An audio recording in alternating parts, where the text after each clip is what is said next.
Sonia Mabrouk, sa méthode radicale pour déconnecter après l'antenne. Sonia Mabrouk, l'art secret du sanctuaire ou la science du SAS domestique. Lorsque le générique de fin retentit sur CNews ou Europe 1, l'image de Sonia Mabrouk s'efface des écrans. Mais le tumulte intérieur, lui, ne s'éteint pas d'un simple clic. Le micro est arraché, les lumières crues des plateaux s'éteignent.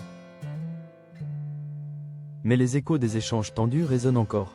Le corps de la journaliste, véritable machine de guerre intellectuelle, reste en mode combat. Les muscles tendus, le regard aux aguets, prêt à parer la moindre attaque invisible. Derrière l'armure de la débatteuse infatigable, celle qui s'apprête à tourner la page de ses collaborations historiques s'impose. Une fois le seuil de son domicile franchi, un rituel d'une précision chirurgicale. Entre discipline militaire et haute science du stress. Ce passage de l'arène publique au cocon privé est une architecture du silence indispensable pour ne pas sombrer. La biologie du combat, quand le direct s'imprime dans les veines. Pour comprendre l'urgence de ce rituel, il faut plonger dans la chimie du stress. Après un débat électrique sous les projecteurs, le corps ne décroche pas instantanément. Le taux de cortisol peut alors culminer à plus de 20 microgrammes par décilitre.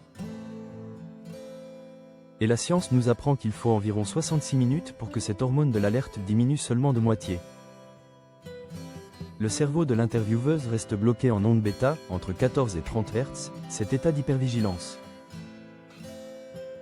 Où le système nerveux sympathique commande la lutte ou la fuite.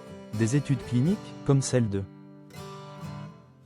Philippe Wirtz sur le stress social, démontrent que cette phase aiguë s'accompagne d'une réponse inflammatoire silencieuse des cytokines. Pour Sonia Mabrouk, rentrer chez elle n'est pas seulement un déplacement physique. C'est une nécessité biologique de désamorcer une bombe physiologique. Comme le souligne la psychologue Sabine Sonnentag dans le Journal of Occupational Health Psychology. Le détachement psychologique est le rempart ultime contre l'épuisement, pour une personnalité exposée quotidiennement aux polémiques et à la foudre médiatique, ce détachement ne peut être passif, il doit être construit, pierre par pierre. Dès que la porte se referme sur le silence de son appartement, décrit comme un écrin épuré et apaisant par le journal de la maison. Le processus de décompression s'enclenche selon 3 gestes immuables. L'isolation sensorielle, pas de télévision, pas de radio, et surtout, un divorce immédiat avec le smartphone. Pendant au moins 15 minutes. Sonia Mabrouk s'immerge dans un vide auditif total. C'est le temps nécessaire pour que le cerveau quitte le mode alerte maximal et cesse de traiter les flux incessants d'informations. Le trigger vestimentaire, le tailleur impeccable, véritable uniforme de combat, est délaissé au profit de tenues amples et douces. En abandonnant le maquillage et l'après public, elle envoie un signal clair à son système nerveux. Le rôle est terminé, l'humaine reprend ses droits. La gestion des luxes, passer des 1000 luxes aveuglants des projecteurs à une pénombre tamisée sous les 50 luxes. Ce basculement lumineux favorise l'activation du système parasympathique et libère la mélatonine. L'hormone de la réparation, permettant enfin à la tension artérielle de chuter. Une leçon de survie pour l'ère de l'hyperconnexion. Le secret de la résilience de Sonia Mabrouk réside autant dans ce qu'elle fait que dans ce qu'elle refuse. À l'heure où 92% des cadres s'adonnent au scrolling dopaminergique dès leur retour au foyer. Elle s'interdit l'accès aux réseaux sociaux.